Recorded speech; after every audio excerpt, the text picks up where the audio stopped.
नमस्कार. कसे आहात सर्वजण? मस्त आहात ना? मस्तच राहा. मी राधिका स्वागत करते आपल्या सर्वांचं अजून एका नवीन व्हिडिओमध्ये. आय होप की तुम्ही सर्वजण मस्त आणि मजेत असाल. तर सुंदर दिवसाची सुंदर अशी सकाळ झालेली आहे आणि आज गुरुवार आहे त्यामुळे जरा लवकर उठले होते. तर इथं भेंडी चिरून ठेवली, लसूण आणि मिरची पण बारीक करून ठेवलेली आहे. तर चला आता इथं भाजी बनवून घेतली मी. तर इथं साधी सिंपल रेसिपी बनवली, आपल्या सर्वांना माहीतच असेल. फक्त मी जिरं आणि लसूण घातला आहे त्यामध्ये, मिरची. तर आणि त्यानंतर आता वरून त्यामध्ये फक्त शेंगदाण्याचा कूट आणि मीठ घालणार आहे. तर जरा वेळ असं झाकून ठेवते. तर इथं बघू शकता 8:30 वाजलेल्या होत्या आता. तर इथं माझी स्वयंपाक बनवून तयार झालेला आहे आता 8:30ला. तर बघू शकता तुम्ही इथं भेंडीची भाजी पण तयार झाली आहे. एका साईडला दूध ठेवले आणि आता ताजं दूध काही अजून आणलं नव्हतं, तर हे अगोदरचं दूध गरम करायला ठेवले.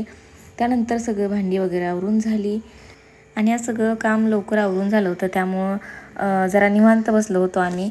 आणि इथं उर्वी पण झोपली होती, तोपर्यंत म्हटलं भाजी नीट करून घ्यायची, नाहीतर मग ती एकदा आम्ही नीट करायला खाली बसलो की मग तिचं चालू होतं वाढायचं इकडं तिकडं, मग सगळ्या घरामध्ये विस्कटते. मग म्हणून म्हटलं ती झोपली तोपर्यंत आवरून घ्यायचं. आणि भाजीला पण एवढं काहीच आता गरमीमध्ये एवढं काही जास्त भेटत नाही. वाटाण्याच्या शेंगा, शेवग्याची शेंग आणि बाकीचं काय भेंडी वगैरे असंच आणलं होतं. आणि आता गरमी जशी जशी वाढेल तशा तशा वाटाण्याच्या शेंगा पण महाग होतात आणि थंडीमध्ये स्वस्त असते. तर आत्ता कोणत्या दरानं आणलेल्या काही माहीत नाही मला. तर इथं आता नीट करून ठेवणार आहे. अजून मिरच्या पण म्हणजे काढून सगळं स्वच्छ करूनच मी फ्रीजमध्ये ठेवते आणि ज्यावेळेस लागेल त्यावेळेस धुवूनच घेते. आणि आत्ता जरी धुवून ठेवायचं म्हणलं तर ते नंतर सुकायला जास्त वेळ जातो आणि जर नाही सुकलं तर मग फ्रीजमध्ये खराब होतं, त्यामुळं मग असंच ठेवते.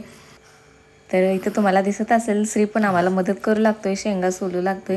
तर त्यांना सोललेल्या काही इथं दिसत नाहीत, मी दाखवते नंतर. त्यानं पण सोलून ठेवलेत आणि ज्यावेळेस आम्ही शेंगा वगैरे असं नीट करायला बसेल त्यावेळेस त्याला पण आवडतं शेंगा सोलायला.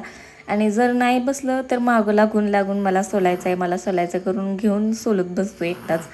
आणि इथं किचनमध्ये बसलो आहे आणि ऊन पण बघा किती आले छान. वरती एक जाळी आहे ती ओपन, म्हणजे गरमीच्या दिवसात ओपन ठेवतो, तर त्यामुळं मग ते ऊन पण असं छानपैकी आलं होतं दुपारी. आणि एवढं कडक पण ऊन नव्हतं, थोडंसं पावसाचं वातावरण पण होते कधी कधी. आणि गरमीच्या वेळेस कसं वरून थोडंसं मोकळं असलं म्हणजे जास्त गरम होत नाही घरात, त्यामुळं मग ही ओपन ठेवतो. आणि थंडीच्या दिवसात मग कायम पॅकच असते. आणि आता अजून आमचा AC काही चालू केला नाही त्यामुळं मग ओपन ठेवतो. ज्यावेळेस AC चालू करेल त्यावेळेस मग बंदच ठेवायला लागते, नाहीतर कूलिंग होत नाही घरात. तर इथं मटर सोलून झाली आणि मिरच्या राहिल्या होत्या फक्त. तर मिरच्याचे फक्त असं त्याचे देठ काढून ठेवतो, कारण आहे असंच ठेवलं तर मग लवकर मिरच्या खराब होतात आणि असं देठ जर काढून ठेवलं तर जास्त दिवस थोड्या राहतात मिरच्या, खराब होत नाही. त्यामुळं मग म्हणलं त्याच्या देठ काढून ठेवायचे. तर चला हे तर सगळं नीट करून झाले. अजून टोमॅटो आहेत ते पण धुवून ठेवायचे आहेत फ्रीजमध्ये. आणि अशी सगळी कामं दुपारच्या वेळेत निवांत झाली की मग बरं वाटतं. आणि ज्या त्या वेळेस घ्यायचं म्हणलं तर मग जास्तच वेळ लागतो सगळं करायला, स्वयंपाक मग सगळा पसारा होतो. तर म्हणून म्हटलं, आणि लक्षात पण नव्हतं माझ्या, तर नंतर लक्षात आलं, मग म्हटलं चला नीट करून ठेवूया सगळं. तर इथं टोमॅटो पण आणले होते तर त्याच्यावर पण अशी धूळ बसली होती, त्यामुळे मग म्हटलं धुवून ठेवायचे. आणि आता बाकीचं जे आहे ते सोलून ठेवलेलं मटर वगैरे ते पण एका डब्यामध्ये भरून ठेवते. तर चला दीदीनं तोपर्यंत सगळं आवरलं, झाडून वगैरे काढून ठेवलं. तर चला मग बाकीचं पण भरून ठेवते मी. ह्या वाटीमध्ये जे वाटाणे आहेत सोललेले ते श्रीनं सोललेत, तर तेवढीच मदत त्यानं केली. आणि आता इथं बाकीचं जे आहे तर ते पण भरून ठेवते मी.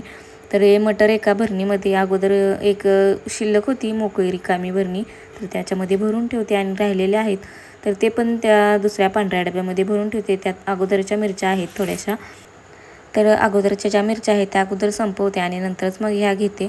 तर त्या राहिलेल्या आहेत तर त्या एका छोट्या प्लेटमध्ये काढून ठेवते आणि त्यामध्ये जे राहिलेले शिल्लक वाटाणे आहेत तर ते पण त्यामध्ये भरून ठेवते. तर मिरच्या म्हणलं आता ह्या सगळ्या ह्यामध्ये बसवायलाच पाहिजेत, नाहीतर मग अशाच ठेवायला लागतील वरती. आणि जर आहे अशा ठेवल्यास तर मग सुकून जातात लगेच. तर चला भाजी वगैरे तर नीट करून झालेली आहे आणि आता हे सगळं फ्रीजमध्ये ठेवते. तर इथं श्रीचं, उर्वीचं, दीदीचं चाललं होतं डान्स करायचं.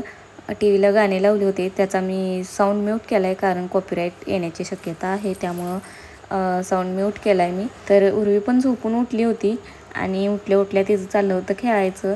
हातात पेन्सिल घेतली आहे खेळायला. आणि आता एकदा झोपून उठली, आता दिवसभर काही नाही झोपणार. तिचं 2 दिवस झालं टाईम चेंज झाले, दुपारी काही जास्त झोपत नाही ती. संध्याकाळी जरा लवकर झोपते आणि आधी रात्री खूप लेट झोपायची आणि आता लवकर झोपते रात्री. तर मसाला पण संपला होता. मग म्हणलं चला मसाला पण करून घ्यायचा. आज भरपूर टाईम होता. सगळं 8:30ला तुम्ही बघितलंच असेल, 8:30ला सगळं काम झालं होतं. आणि श्री पण काही स्कूलमध्ये गेलाच नाही, त्याची तब्येत थोडी बरोबर नाही, त्यामुळं मग त्याला पाठवलंच नाही स्कूलमध्ये. तर चला म्हणलं मसाला करून घ्यायचा.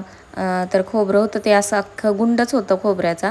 तर तो मी त्या दगडानं फोडला आणि नंतर मग त्याचे काप करून घेते. आणि आत्ता दुपारच्या 2:30च वाजले होत्या.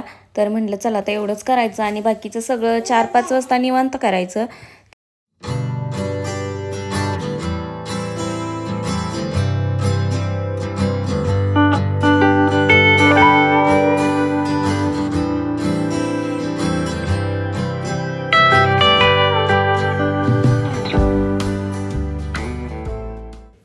तर दुपारी थोडा आराम केला आणि नंतर उठून झाडून वगैरे काढलं. मस्त असा चहा ठेवला. एका साईडला दूध पण गरम व्हायला ठेवलं, कारण गरमी असल्यामुळं दूध लगेच खराब होते. त्यामुळे मग पहिल्यांदा अगोदर दूध गरम करून घेते आणि मग बाकीचं सगळं आवरते. तर चहा बनवून तयार झालेला आहे. या सर्वांनी चहा आणि खारी खायला.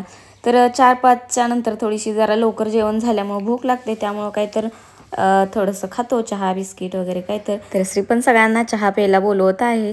तर त्याच्यानंतर मग लगेच कांदा वगैरे चिरून घेतला आणि मसाले भात पण नाही आणि सिंपलवाला पण भात नाही, तर तुम्ही त्याला काही पण नाव देऊ शकता. तर मी कांदा चिरून घेतला, 2-4 मिरच्या चिरून घेतल्या, जिरे मोहरी टाकली आणि मस्त थोडीशी कोथिंबीर चिरून टाकली. तर हे सगळं भाजून घेतलं आणि त्यानंतर थोडीशी अद्रक लसूण पेस्ट टाकली आणि छान असं भाजून घेतलं. त्यानंतर त्यामध्ये पाणी मिक्स केलं आणि भात शिजत घातला. आणि त्यानंतर मला अजून मसाला पण करायचा होता, तर त्यासाठी मी इथं लसूण सोलून घेतलेला आहे. तर इथं बघू शकता लसूण वगैरे सोलून घेतलेला आहे. आता मसाला करायचा राहिला आहे. खोबरं तर दुपारीच बारीक करून ठेवलेलं. तर चला आता मसाला बनवून घेते आणि नंतर भाजी पण बनवायची आहे. आज भाजी मोड आलेली मटकी होती, अगोदर भिजत घातलेली. त्याचं एका वेळेस सुक्की भाजी केली आणि त्याला मोडेसाठी बांधून ठेवलं होतं. तर त्याचीच भाजी आता करायची म्हणलं, नाहीतर नंतर वास येईल त्याचा.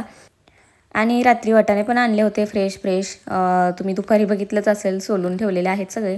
तर चला म्हटलं त्यामध्ये थोडी मिक्स करायची आणि भाजी बनवायची, छान अशी लागते मस्त. आणि मला तर मोड आलेली मटकीची पातळ भाजी तर खूप आवडते. तर इथं आपला भात पण शिजत आला आहे.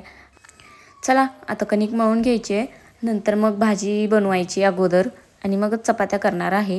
तर इथं कणिक मळून घेते. तर कणिक मळून झालेली आहे आणि आता इथं भाजीसाठी कढई ठेवली आहे. थोडंसं तेल ओतलं, जिरं टाकलं, मस्त असा बारीक कांदा चिरून घेतला, त्यामध्ये मिक्स केला, चांगला भाजून घेतला आणि जो मसाला बनवला होता तर तो पण त्यामध्ये मिक्स केला. सॉरी, तो नाही घेतला, जो अगोदरचा होता थोडा शिल्लक, तर तो मी घेतला. त्यानंतर त्यामध्ये चटणी टाकली, तर थोडंसं मिक्स केलं आणि त्यानंतर मोड आलेली मटकी आणि वाटाणे थोडेसे टाकले.